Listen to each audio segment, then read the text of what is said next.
Hey everyone, it's Tricia Carr. I'm hopping up for a second. I've been working all day long, just kind of having an admin day, and this is how I work. This is it. On a couch, got a pillow for my back, and I put the pillow over my lap too, so that I can like put my computer on top of it, and then I have the silver guy, the silver handsome man. That's my kitty Con, our newest kitty son. So I just wanted to make a short video to tell you guys about a few things. And one thing, actually, I want to tell you guys that I'm so ridiculously grateful for you.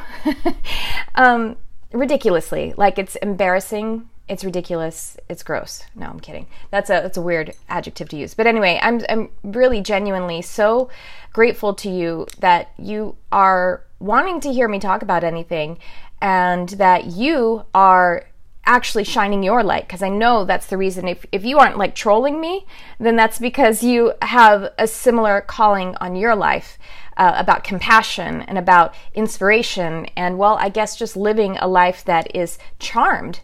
By the way, you know, when I say charmed life, I haven't explained that very many times. Maybe I have, but you know, you're catching this on my channel for the first time.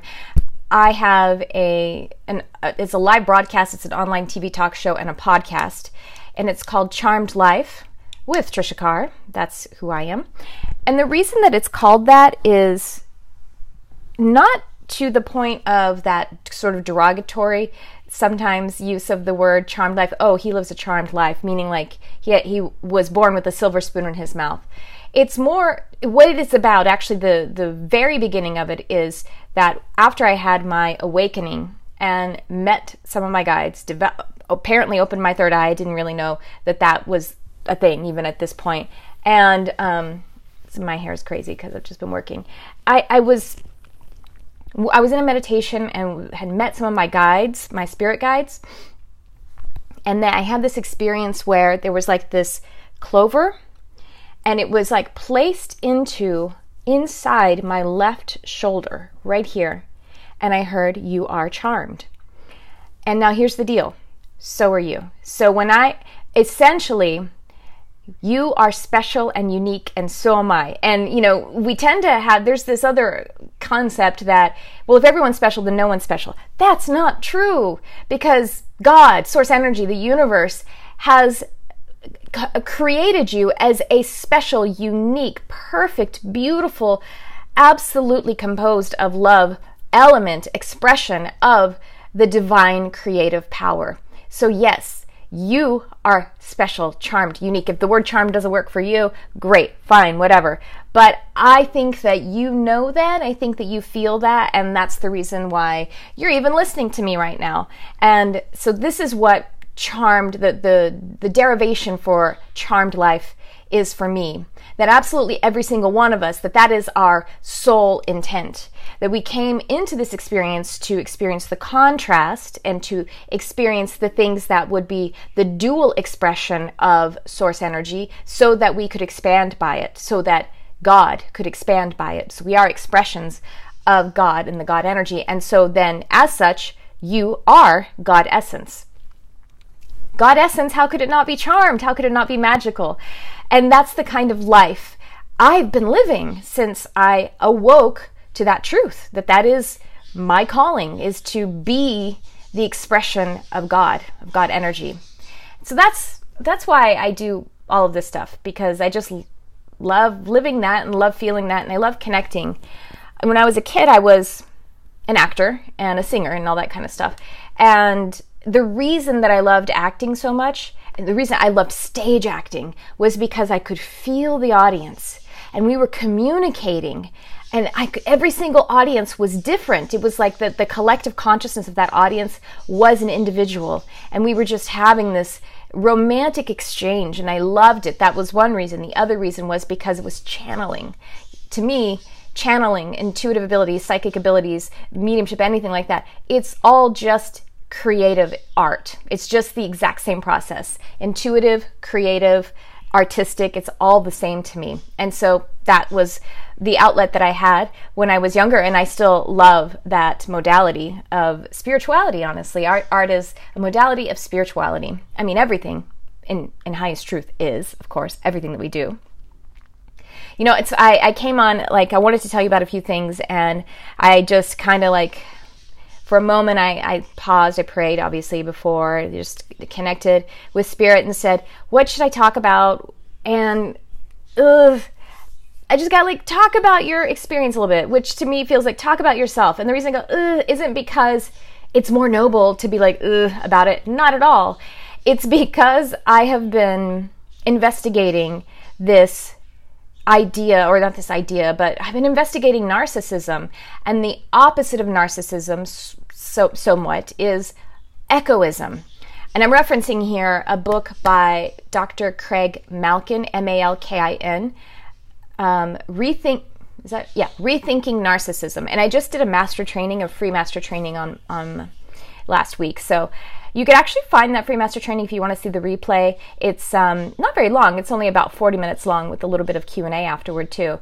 But you could find it by just going to one of my Facebook, either at Tricia Carr Charm, that is the business page, facebook.com/Tricia Carr Charm, or join my group if you haven't yet. I have a Facebook group, and I'm live every single week offering counseling and readings. I do free readings in there, and a word, or a lesson of some kind, and it's on Fridays at this point, so that's when I go live. So you can find my group, and that's facebook.com/groups/Charmed Life Love, and then my show Charmed Life is broadcasted directly into there. Anyway, not to sidetrack, not to derail too much.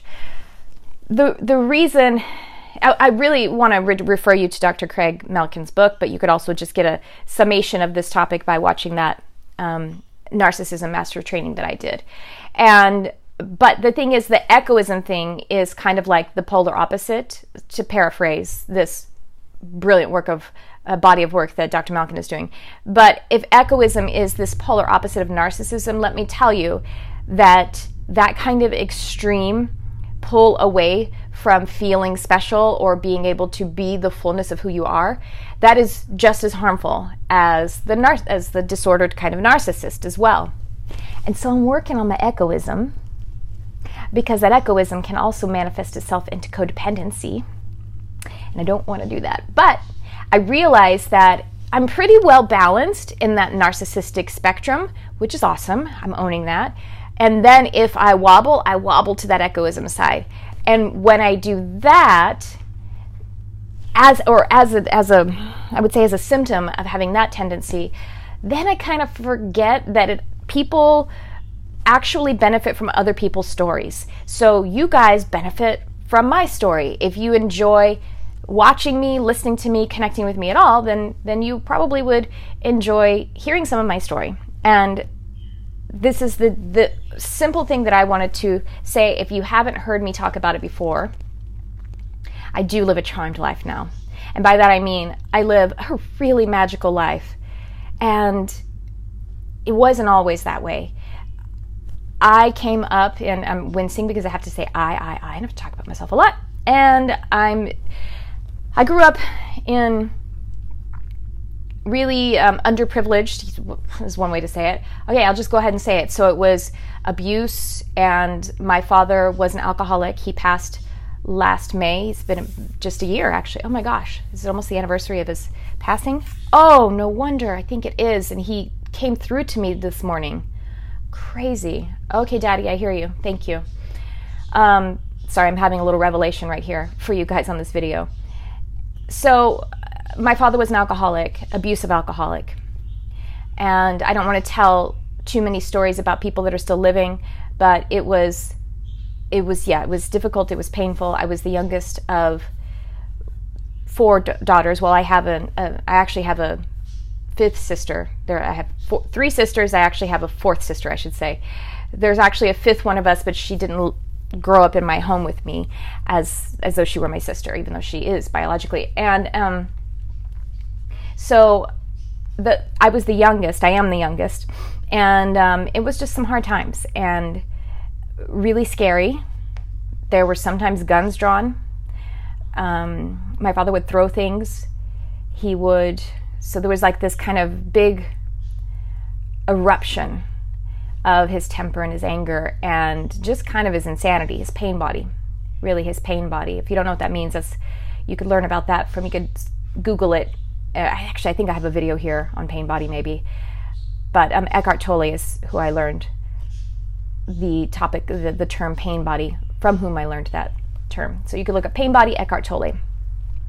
And so yeah, his pain body was very much like a demon that would erupt and arise. And that would happen. And I would be shuffled off into a car because it was getting scary. And I mean by like a sister. Sometimes my mom too, if she had gotten away from it. And fast forward, if you will, the very last night that my mother and I spent in the house with my father, all three of my sisters had moved out. All three of my sisters got married, and one of them had a baby / got married before they were 18 and before like the normal high school kind of conclusion usually sends us off into the world. And that is indicative, I think, of the fact that they needed to escape. And so then it was just me. There's quite a bit of a gap between my age and the sister who's closest to me in age. And so I was on my own with my mother and my father. And so the very last night that I spent there with my father, I had to face one of their violent fights on my own. I say there because, obviously my mother was victimized, but, they were tangling. My father had my mother by the throat, had thrown her against the closet door, and this was in the middle of the night. This is what I woke up to, and I was on my own with my dog Peppy. Little poodle, I love him so much. And we had to go, and we left. And that was the last time. And actually that last night was that wasn't the worst, or it wasn't the end of it. That wasn't the end of the horrible nature of that night, because we were trying to find a place to go. Apparently we didn't have any friends or relatives who could put us up for even a night. It was the middle of the night. It's Texas, and just like, not as metropolitan as like when I live in LA now. Tried to go to a hotel, motel or something, but my mother didn't have the funds or something, I don't know. And I was 11, by the way. And then my mom's sobbing, and we have as much as we can in the car. And then a police officer pulls up while we're in the hotel parking lot, and my mother's sobbing. And wow, I didn't know I was going to go into this story. And it's a dark parking lot. And the police officer starts to harass, basically, and not being kind, seeing that our car is full of stuff. I actually started to mouth off to the police officer, which was not like me. In general, I was more of the child who just disappeared in sobs because I was terrified. But there was something about that night that made me like step up in this way that was unique. Maybe it was because I could really feel this coming of age of my mother and me leaving, and my sisters were gone. So I was saying, can't you see that our car is packed? Don't you see what's going on here? I was saying that kind of stuff as an 11-year-old, though, whatever it was. And he ended up arresting my mother because apparently I think she had a ticket that she hadn't paid that she thought that my dad had taken care of, that kind of business. And he arrested her and called my father to come pick me up. Mind you, my mother probably had a beaten up face. It was clear what had been going on and why we were fleeing. So I mouthed it off to the police officer in the back of his car. He put me in the back of his car.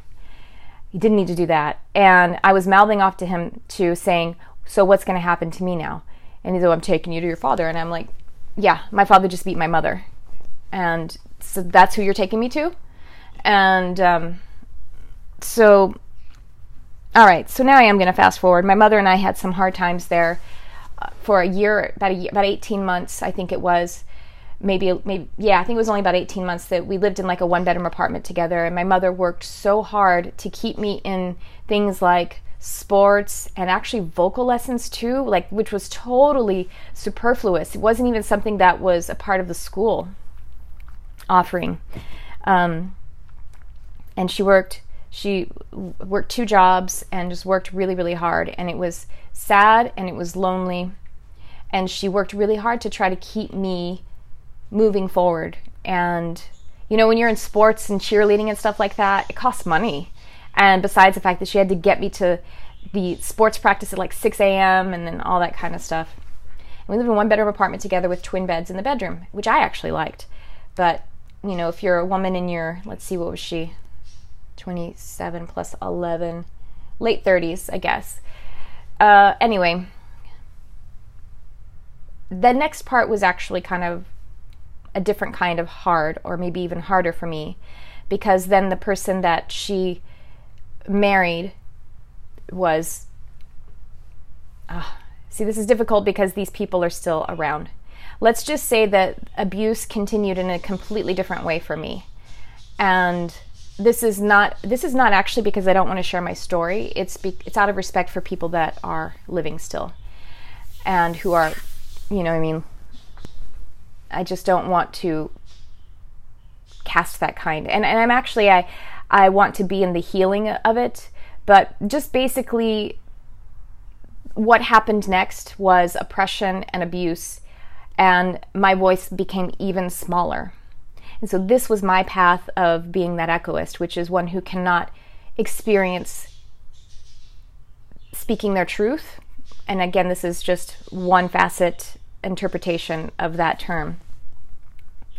I was in theater when I was in high school because I, you know, love art and I love spirit.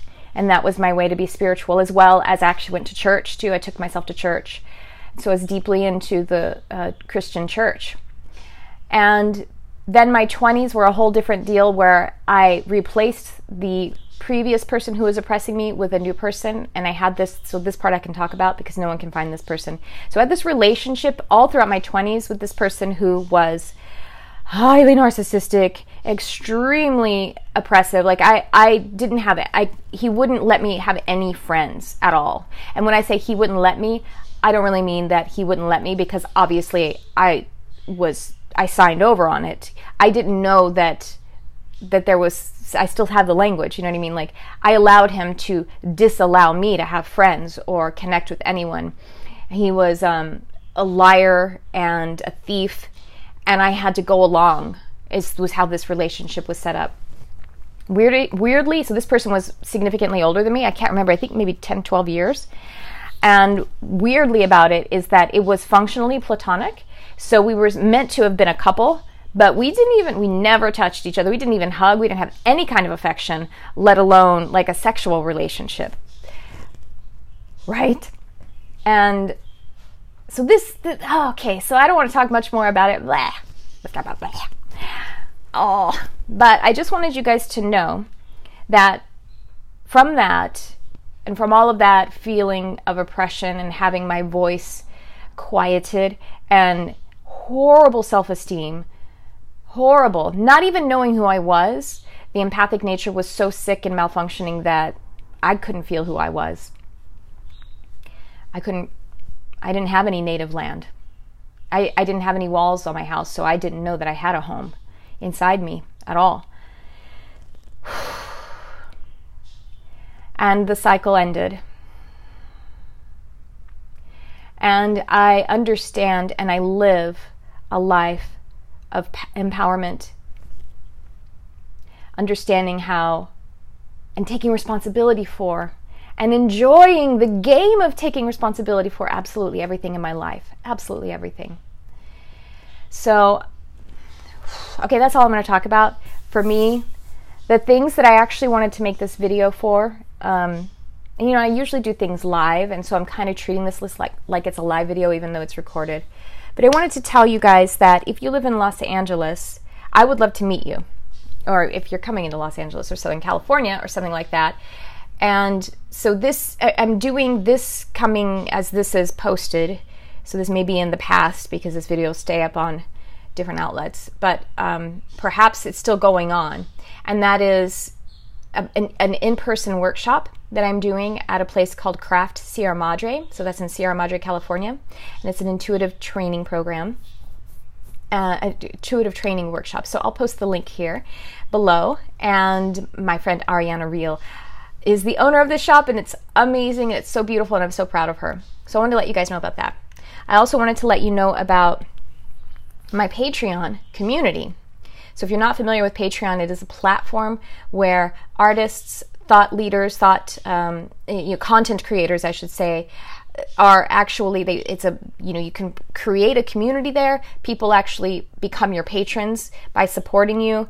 It's kind of like an ongoing Kickstarter or something like that, or Indiegogo, but it helps me to continue this work. I have a lot of overhead costs with doing Charmed Life and all of the other things, and so it supports that. But because of the way it engages me with the people who are there with me, I'm really focusing a lot of attention to create that as a community. I'm not taking my attention off of any other outlets, like the social media outlets, like Facebook or anything like that, but because you know how Facebook's algorithm makes it sometimes challenging for you to actually see the things you want to see, I'm putting a lot of attention there, and it's just a really cool platform. So as this video is published, this coming Monday, we're actually doing a hangout. So I do around the new moon, in the new moon energy, we do a hangout on Zoom, which is a video conference call. I set that up and we all join there, and it's actually for a certain, you can go, it's like, if you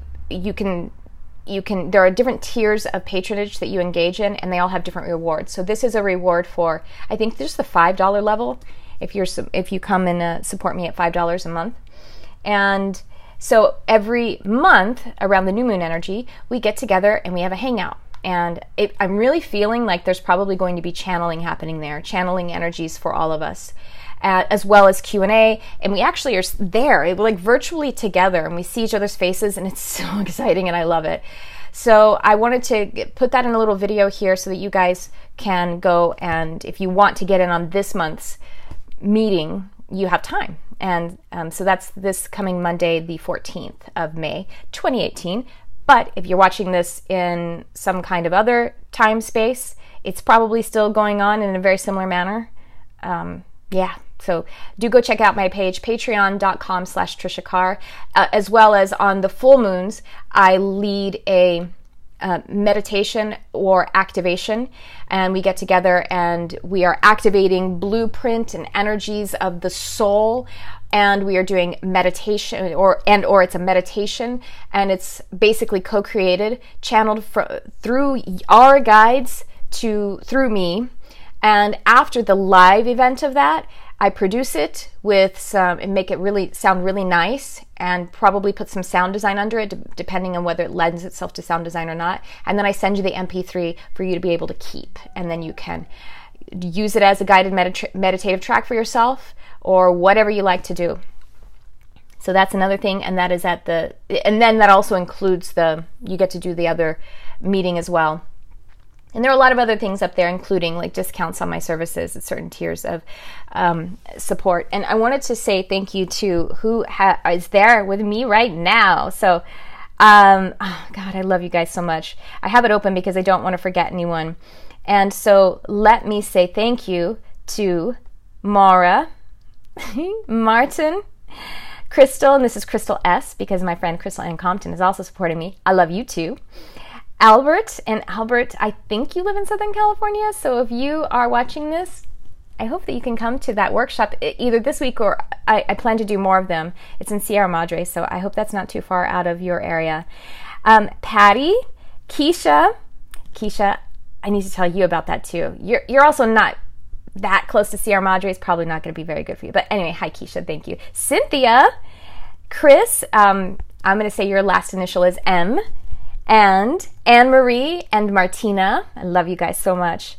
And of course, we have Alice and New Earth Light Language. Oh, honey, hello. Oh gosh, I know who that is. Sorry. You just changed your profile name, didn't you?